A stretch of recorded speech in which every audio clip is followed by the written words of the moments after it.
Qatt ma kont difensur tal-burokrazija u mhux se nkun issa. Sostna dan il-Prim Ministru Joseph Muscat waqt laqa ma' aktar minn 150 membru tal-Assoċjazzjoni tal-Iżviluppaturi Maltin. U qal li l-proċeduri żejda u burokratiċi jxekklu trasparenza fil-pajjiż. Għalhekk appella lil membri tal-assoċjazzjoni biex ikomplu jagħmlu pressjoni fuq il-Gvern biex flimkien jaslu għat-tnaqqis ta' burokrazija żejda.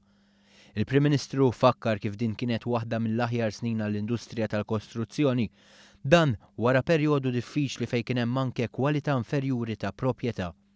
Fost oħrajn, ir-riżultati pożittivi huma wkoll frott ta' diversi miżuri li ħall-Gvern, fosthom it-tneħħija tal-bolla minn fuq il-first time buyers.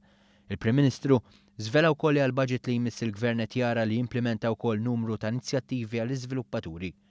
Indirizza wkoll il-membri l-President tal-Assoċjazzjoni Sandro Ketkuti.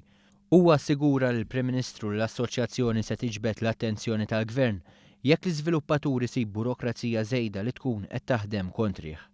Fl-istess ħin tkellem dwar kif illum l-iżviluppaturi din jimxu mill-kwantità għall-kwalità.